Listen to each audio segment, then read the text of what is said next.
నమస్తే అండి. ఈ వీడియో సంథింగ్ స్పెషల్. నేను ఇప్పుడు మ్యూజిషియన్ వీణా శ్రీవాణి కింద వీడియో చేయట్లేదు. ఒక సీనియర్ మీడియా పర్సన్, ఒక జర్నలిస్ట్గా ఈ వీడియోని చేస్తున్నాను. బికాస్ నేను సీనియర్ మీడియా పర్సన్ అని చెప్పుకోవటానికి ఒక పర్ఫెక్ట్ ఎలిజిబుల్ పర్సన్ని. ఎందుకంటే ఇప్పుడున్న మీడియాలో, మన తెలుగు మీడియాలో సో కాల్డ్ పెద్ద పెద్ద ఛానల్స్లో పనిచేస్తున్న వాళ్ళందరూ నాతో పాటు ఏళ్ల తరపడి 1000 ఎపిసోడ్లు చేసిన వాళ్ళు కూడా దాంట్లో ఉన్నారు. అఫ్ కోర్స్ ఆ టాపిక్ పక్కన పెడితే ఈ వీడియో చేయటానికి రీజన్ ఏంటంటే, మీడియా, మా అసోసియేషన్ కంప్లైంట్స్. ఇవాళ నాకు ఇందాక ఒక జర్నలిస్ట్, ఒక పెద్ద ఛానల్లో పనిచేసే ఆయన, నాకు ఆప్తులు, ఒక పోస్ట్ పంపించారు. పలానా సో కాల్డ్ ఆస్ట్రాలజర్ మీద ఇలా ఏదో ఎవరికో కంప్లైంట్ ఇచ్చారు, ఎందుకంటే నాగ చైతన్య సమంత గురించి ఏదో చెప్పారు అని. ఇక్కడ నేను ఒక జర్నలిస్ట్గా మాట్లాడుతున్నాను. ఓకే, మా జర్నలిస్టుల్లోనే ఒక జర్నలిస్ట్, నా కొలీగ్ అనుకుందాం, పంపించారు. అంటే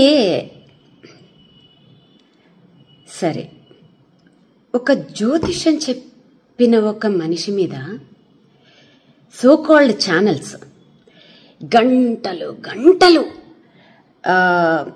మీటింగులు పెట్టేసి గంటలు గంటలు టైం స్పెండ్ చేసేసి అంత అవసరం ఏముందన్నది అర్థం కాలేదు. ఎందుకంటే మీడియా అనేది ఎంత పవర్ఫుల్ అండి.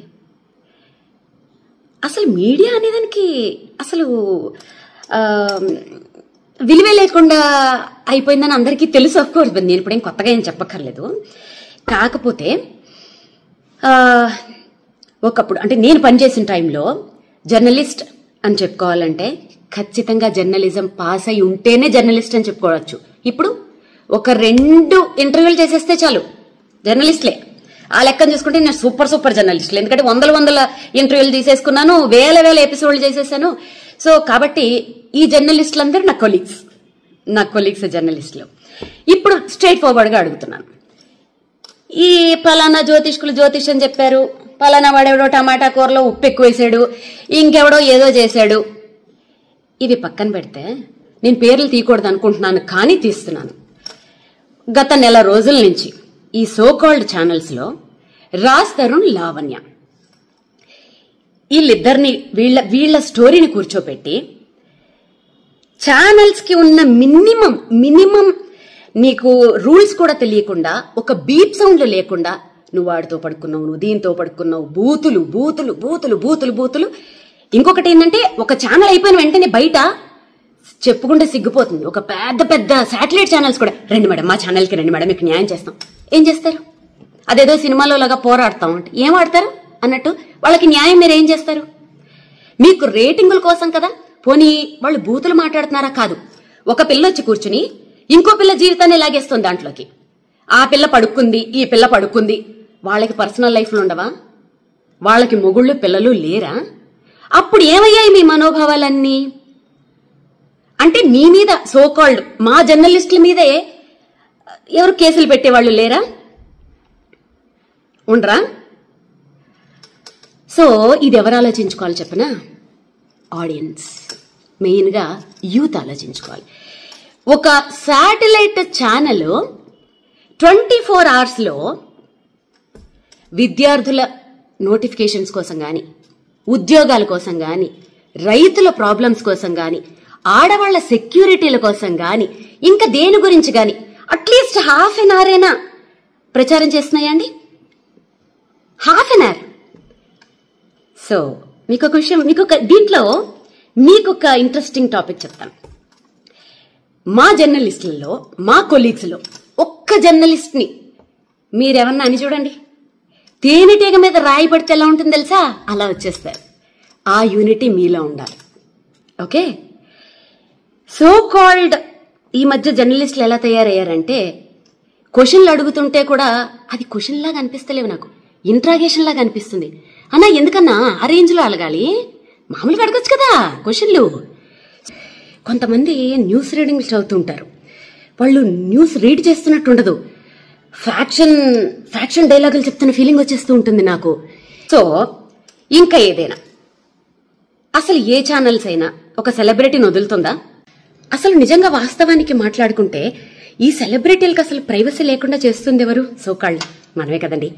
వాళ్ళని ఒక ఎయిర్పోర్ట్లలో బతకనివ్వరు, వాళ్ళని ఒక కనీసం ఫ్యామిలీతో హోటల్కి వెళ్ళనివ్వరు, ఇంకెవరితోటన్నా వెళ్తే ఇంకా మంగళహారతే, వాళ్ళకి నచ్చిన డ్రెస్సులు వేసుకొనివ్వరు. ఎవరండి సెలబ్రిటీలకి అసలు ప్రైవసీ లేకుండా చేస్తుంది? సోకాళ్ళు మనమే కదా, మన జర్నలిస్టుల మిత్రులమే కదండి. ఏదైనా చిన్నది ఇష్యూ వస్తే అసలు ప్రూవ్ అవ్వవు, చిన్నది వస్తే చాలు. మొన్న నిహారిక అమ్మాయి చెప్తుంటే నాకే బాధేసింది. కెమెరామెన్లు వాళ్ళ పెరట్లోంచి గోడలు కూడా దూకేసి అసలు స్నానాలు చేయకుండా మొహాలు గడకుండా 4-5 రోజులు వాళ్ళ కొంపల ముందు దేకేసి వాళ్ళ బయటల కోసం వాళ్ళు దొంగతనంగా వాళ్ళని షూట్ చేసేయడానికి. ఎందుకంత దిగజారిపోవాలి మీడియా అంటే అదే కాదు. ఆఫ్టర్ కరోనా ఏమైపోయిందంటే ప్రతి ఒక్కళ్ళకు కుటీర పరిశ్రమను పెట్టేసుకుంటున్నారు. ఆ కుటీర పరిశ్రమలు ఎంత దారుణంగా ఉంటున్నాయి అంటే, ప్రధానమంత్రి మోడీని మొదలు పెట్టుకుంటే, కొండ మీద వెంకటేశ్వర స్వామిని మొదలు పెట్టుకుంటే, ఒక జీసస్, అల్లా, దేవుడు, దెయ్యం ఏమీ లేదు. ఎవరిని పడితే వాడు వాడిని బూతులు తిట్టుకోను, వాడు వీడి బూతులు తిట్టేసుకోను. ఇది మనకి ఆర్టికల్ 19A ఇచ్చిన ఒక వరం. ఇక్కడ ఏంటంటే జోకు, ఒకళ్ళ మీద ఒకళ్ళు కేసులు వీటి మీద ఏమి పనిచేయవు. అలా పెట్టదలుచుకుంటే ఎన్నో పెట్టచ్చు.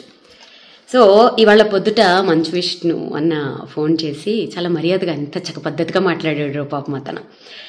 ఆ కల్చర్ బాగా నచ్చింది. అఫ్కోర్స్ విష్ణున్న ఒక పెద్ద హీరో కొడుకు గురించి ఒక జ్యోతిష్యం చెప్పాడని కేసులు పెడతామని వీళ్ళు పెడుతున్నారని చెప్పి మీ దగ్గరికి వచ్చిన జర్నలిస్టులని మీరేమడగాలి తెలుసా? 100 మంది, ఒక్క సినిమా మీద 100 కుటుంబాలు ఆధారపడి ఉంటాయి. ఓకేనా?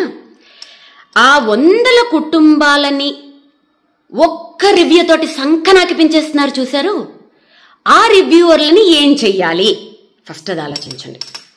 దాంట్లో మా జర్నలిస్టులు కూడా ఉండొచ్చు, తప్పేం లేదు. ఎవరినన్నా ఏమైనా చేసి పర్వాలేదు. మరి 100 మంది పనిచేస్తున్న ఆ సంస్థలు నీ రోడ్ల మీదకి తెచ్చేస్తున్న ఫలానా ఈ రివ్యూవర్ల మీద మరి మీరేమి యాక్షన్ తీసుకోరా? అంటే ఆ రివ్యూస్ ఇచ్చే వాళ్లలోనే మా జర్నలిస్టులే ఉన్నారని చెప్పి మీరు ఆలోచిస్తున్నారా? అంటే జర్నలిస్టుల మీద కేసులు పెట్టే వాళ్ళు ఎవరు లేరా?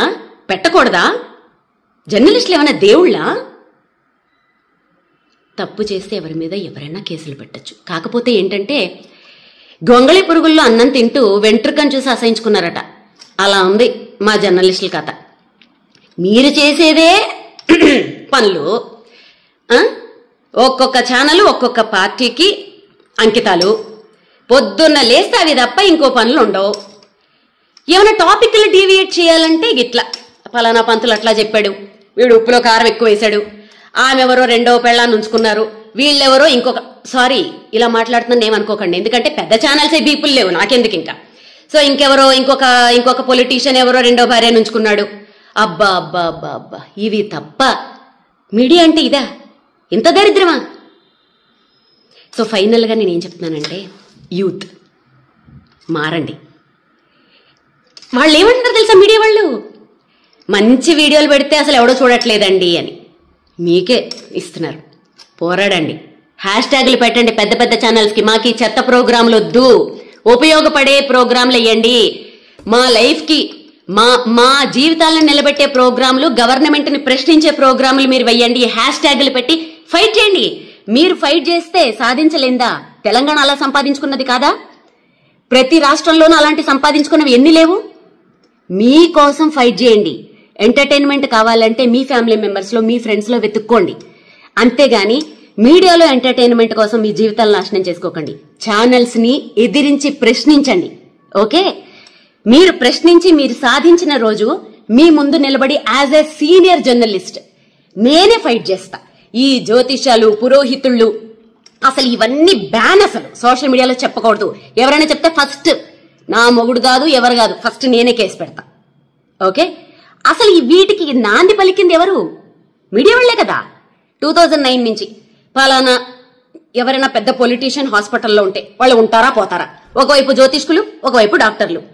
పలానా క్రికెట్ మ్యాచ్లు వస్తుంది, ఎవరు విన్ అవుతారు? ఓ పక్క జ్యోతిష్కులు, ఓ పక్క డాక్టర్లు. దాంట్లో ఫస్ట్ గా వేణుస్వామి ఉండాలి, లేకపోతే మళ్ళీ అది ఎవడో చూడడం. ఓకే, ఓ పలానా సినిమా, ఈ సినిమా హిట్ అవుతుందా ఫట్ అవుతుందా? ఓ పక్క డైరెక్టర్లు, ఓ పక్క జ్యోతిష్కులు. అసలు దీనికి నాంది పలికింది ఎవరు?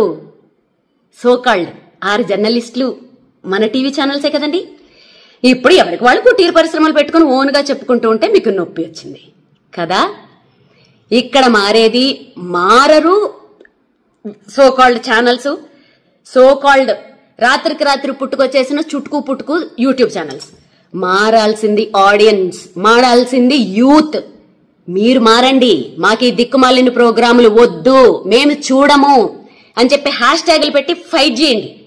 మీలో ఆ రిజల్యూషన్ వచ్చినప్పుడు అన్నీ మారతాయి. అప్పుడు నేను కూడా మారతాను, నేను మీ ముందు కలిపి పోరాడతాను. ఓకేనా?